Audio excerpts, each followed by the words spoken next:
Swayam Prabha. Digital India. Educated India.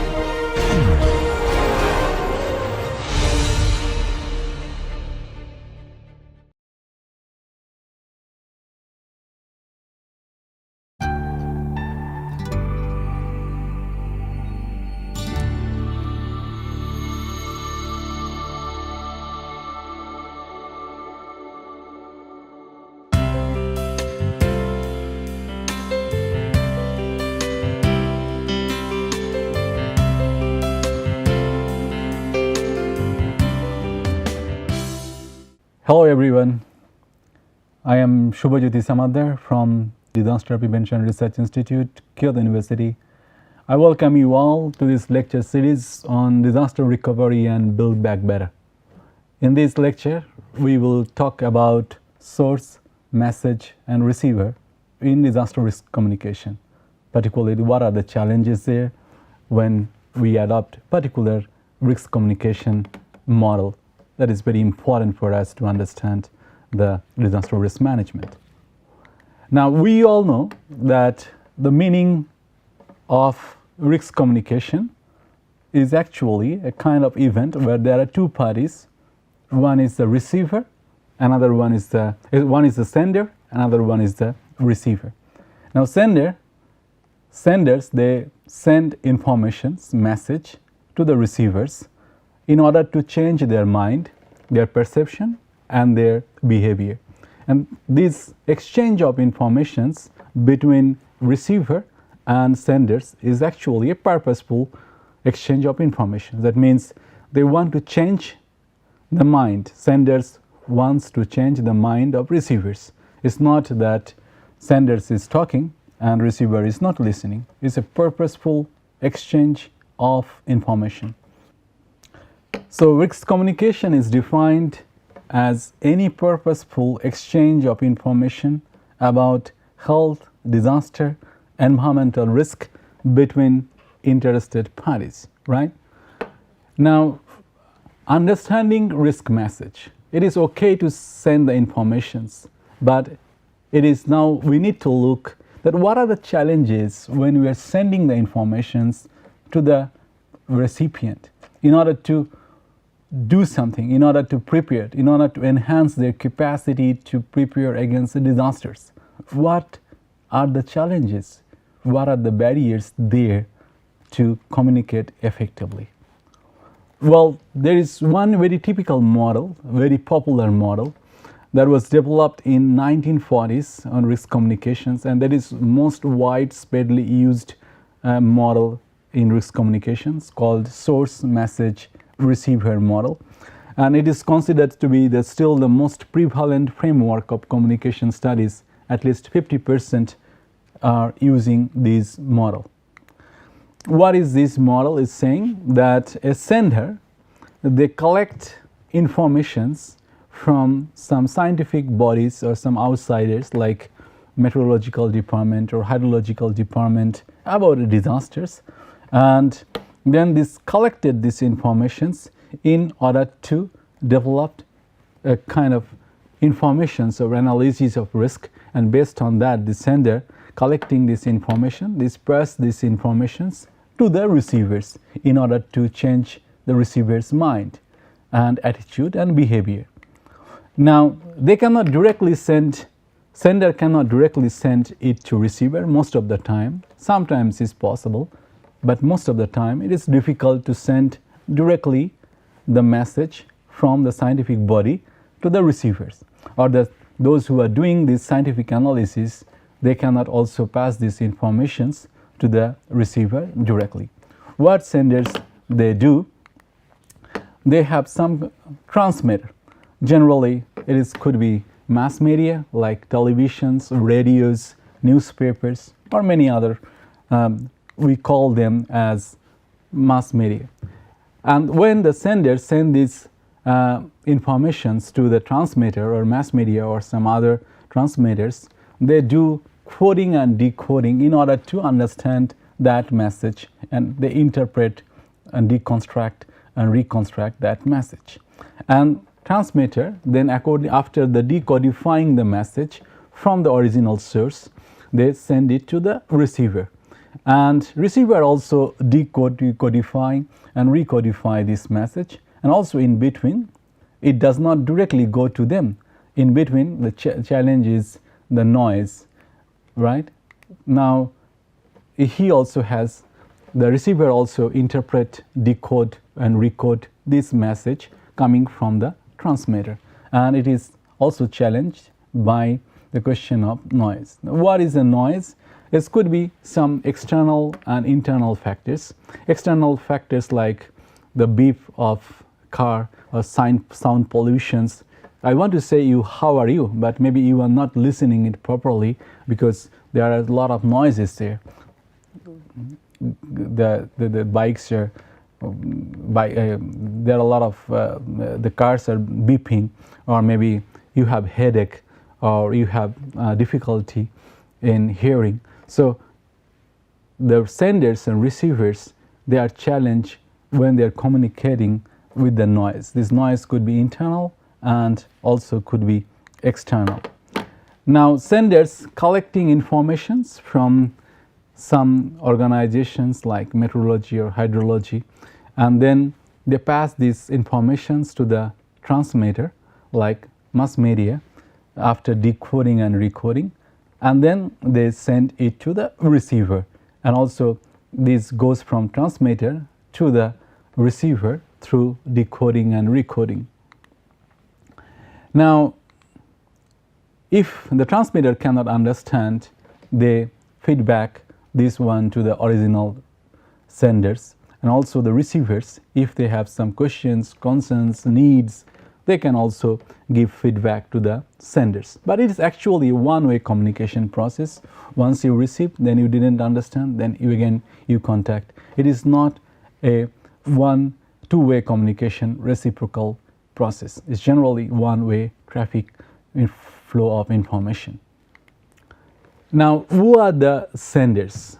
Okay, senders are generally science committees, example meteorological agencies, or it could be public agencies like NIDM, National Institute of Disaster Management, or sometimes could be some municipal authorities or some interest groups. They could be senders, or maybe eyewitness.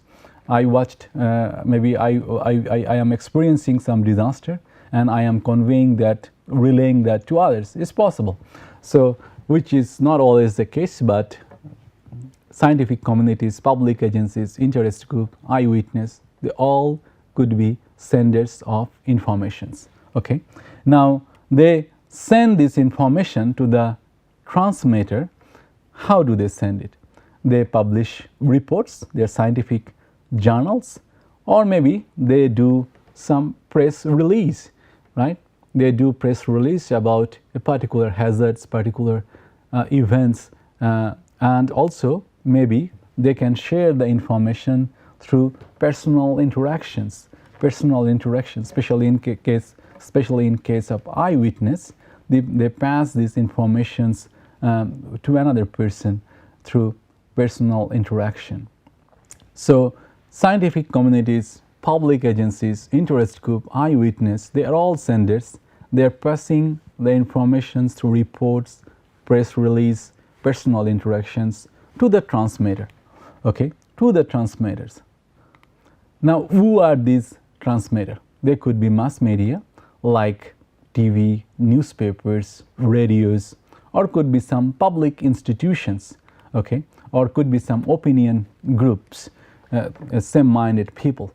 They pass it to the receivers, okay. They pass it to receivers, these informations. How do they pass it? They can publish news or broadcast news, or some send message like SMS, or maybe some newsletters about particular disasters, or maybe some personal interactions like eyewitness people generally do. They pass the informations about risk from one person to another, okay, to the receiver. And who are these receivers who are receiving these informations? They are general public, or maybe they are a particular target audience some municipal authority want to target, maybe some particular people who are at risk, exposed to landslide, exposed to earthquake, exposed to cyclone, right? Then we want to pass the evacuation order to them, early warning informations to them. So it could be general, basically general public, but among them maybe particular target audience we have, or those who are at risk. Those who are at risk, they are our the receivers of this. Now the source of message. So from senders to the transmitter, decoding and recording, and then again decoding and recording coming to the receiver. The first stage of communication is the framing of message by an information source. So the senders, they frame the information at first, right? They collect. So who are senders is very important. Who are sending the informations to the public is very important, because they are also framing the message. So there is a question of trust and credibility. And also the component of message is very important component here.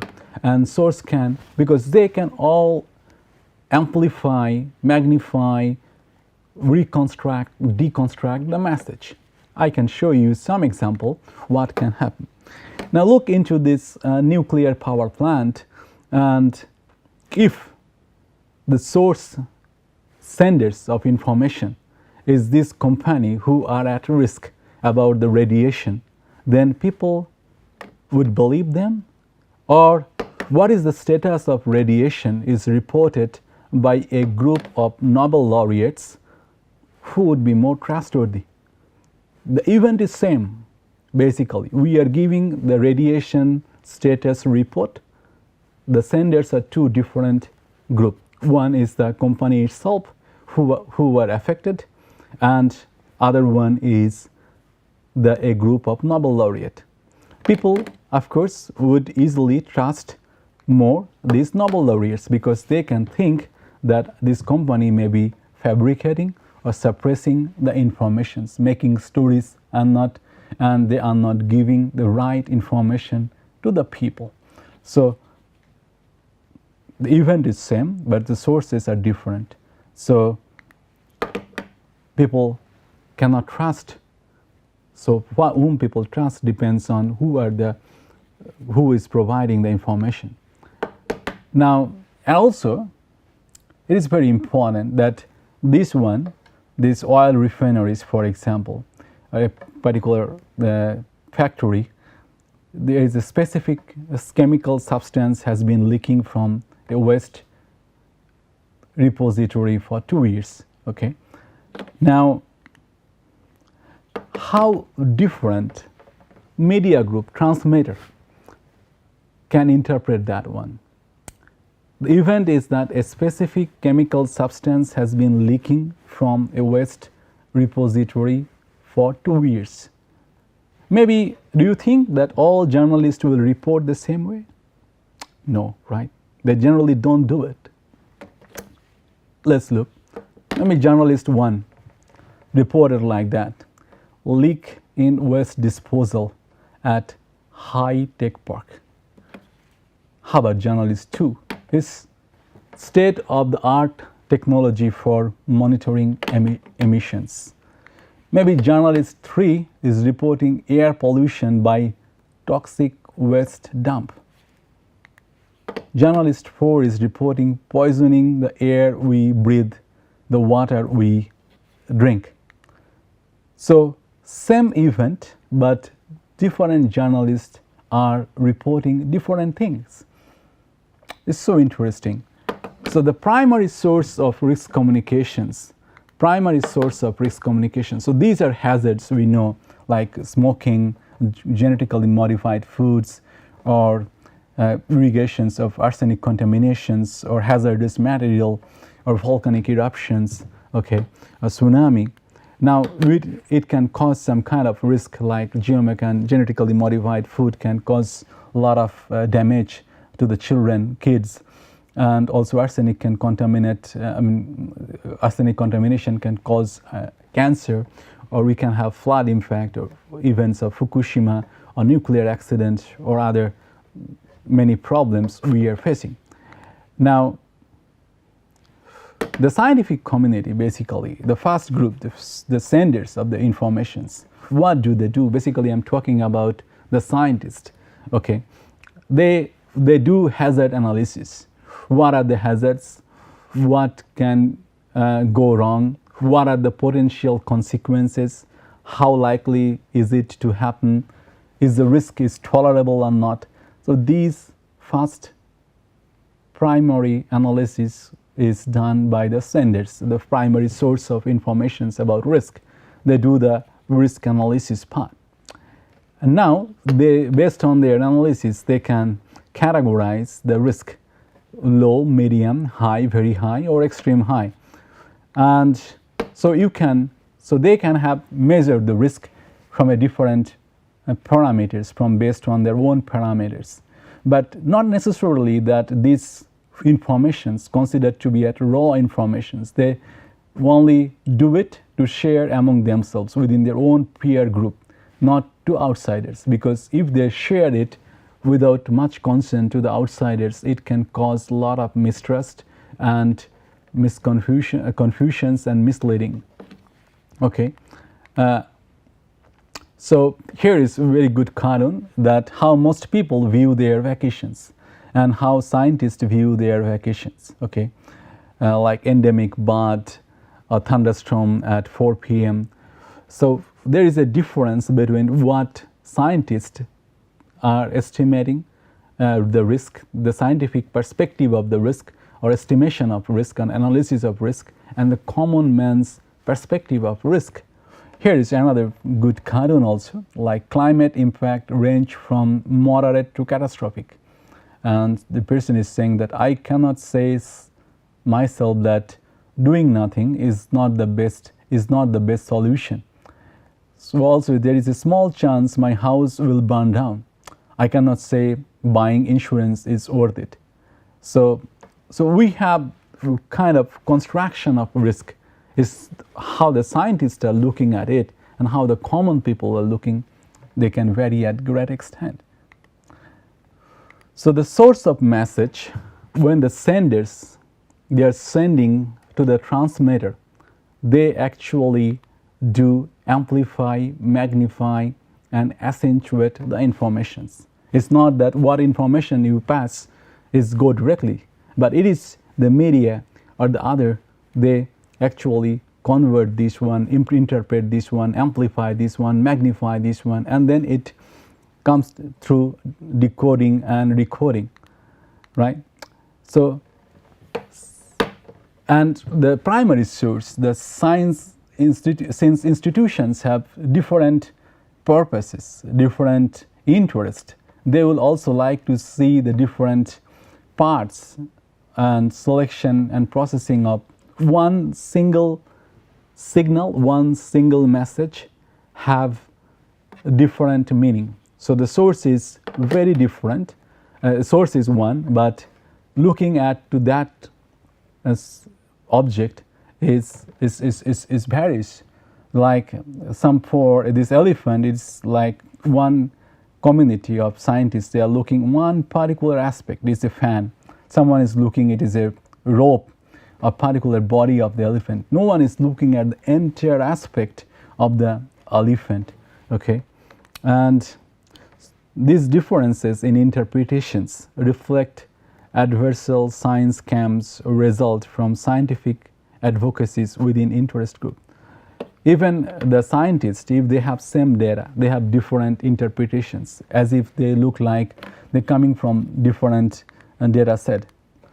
So what I'm analyzing is also under considerations if my data is right or wrong. So scientific analysis is also under subject of that what authentic data they have. So here is this, that are you sure that data you gave me is correct? I have been giving you incorrect data for years. This is the first time you asked what I said the data is totally accurate. Okay, so a model of single flow risk communications is that senders passing these informations to the transmitter, and transmitter is decoding and recording. And when they are sending it to the receiver, they are also decoding and recording the informations. So it's not directly going. And so during this process, amplifications, magnifications, and accentuations are happening. Okay, so how people react, it depends on how they are perceiving the seriousness of the risk and perceiving the perceived acceptability. Okay, so it depends that if this person is getting informations from the mass media, he would think, will this flood will happen to me? This landslide will happen to me? Will it happen here? What is the probability? And if it, even if it happened, what extent I am vulnerable? Because I have a good house, maybe I will not be affected by this flood or landslide. So maybe my neighbors will be affected. I will not be affected. So what will it happen to me? What extent I am vulnerable? These questions are very important for the receivers, so the probability and the severity he would judge. Now, the senders would try to break the perceptions of the receiver. He wants to reach him. But in between, there is a question of perceptions. The receivers would follow him, the senders, only if he believes or she believes. Okay? So, expected number of fatalities. If our risk communication message is including that component, how and what extent it affects people. When we are saying to the people that that number of people are affected by particular flood, the scientific studies are showing that people are not believing that this is risky. But when we are saying that that much of casualty happened, people are more likely to believe the information, ready to accept that this is risky. Importance of message is also very important. Okay, who is sending these informations to them and how important it is. Another one, the catastrophic potentials. How people consider the catastrophic potentials in order to judge the risk. When we are saying high probability, low consequence of disasters, like you can say the drought, compared to low probability, high consequences, like the 2011 Japan earthquake and tsunami. Which one you think people considered more risky, accept as risk? So drought, which is high probability, this means happening almost every year or very frequently, but have low consequences, people consider that as low risk. But when this is low probability, maybe happening in 100 years, but high consequences, people consider that as more risky. So this is what the scientific studies are saying. Also, the context, the risk situation, the perception of dread, having personal control, that I can control the risk over the magnitude and probability. So how it will happen or what extent it will happen, I have some control or not. This is one variable. Another variable is the familiarity.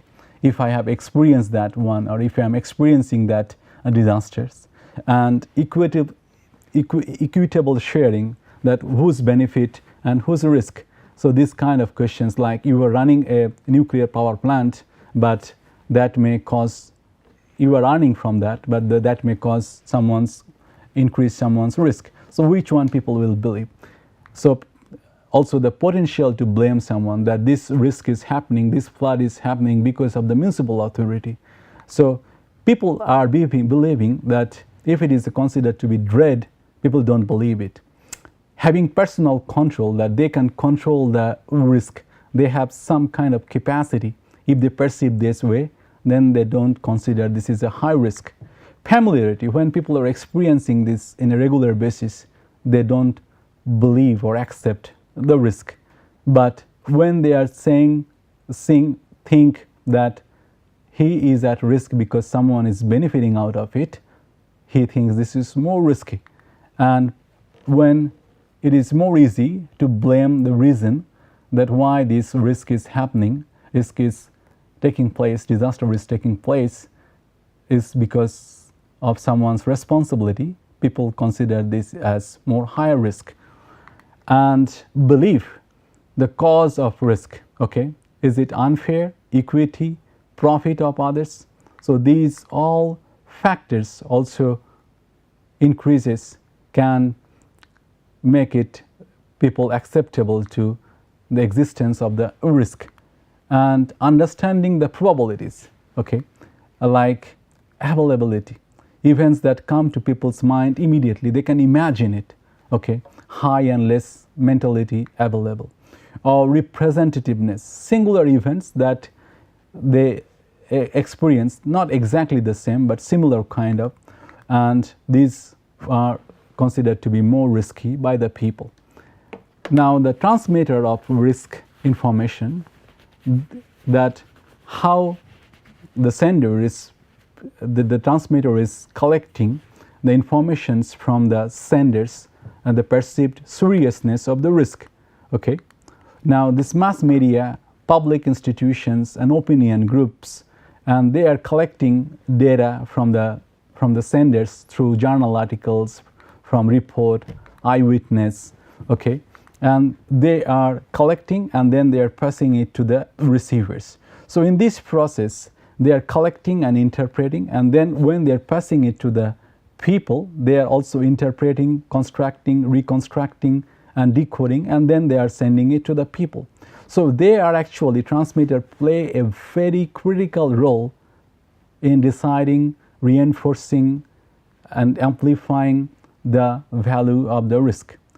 Like all disasters are not reported by the mass media. The nature and magnitude of the original hazards are only minor interest for most of the transmitter, most of the mass media. Do you think that volume of news that depends on number of victims? No. Number of victims and volume of news, they have no correlations. Neither it is on expected number of fatalities. Okay, the focus is generally for the mass media transmitter on the hazards that are relatively serious and relatively rare. For example, a very good example, like Chernobyl, okay, that killed only 31 deaths, and Tangshan earthquake at the same time and the same year killed 800,000 people. But compared to Chernobyl, the media coverage of Tangshan earthquake is nothing, was nothing.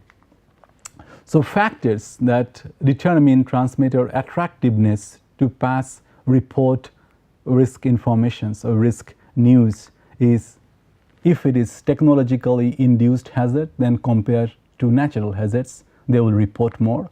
Possibility to blame someone, that it is this risk, people are at risk because of someone, then they are more interested.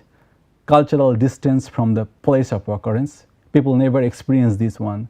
The disaster is happening in a very different cultural settings in a faraway place. Or if there is a drama and conflict, exclusiveness of coverage, very unique report, no one reported before, or politically hot issues, which is going on right now. And also prestige of informations, like it was collected from very secret sources or with a lot of rigorous process, then the transmitter, particularly the mass media, they are interested. And when there is a conflict among different parties or stakeholders, they are also very interested to transmit that news. So senders, they are getting informations from senders, interpreting, and then they are reinterpreting and sending it to the people. And so uncertain and complex process, this one. So that we need to understand this simple source and message and receivers model, what are the challenge and barriers are there. So thank you very much.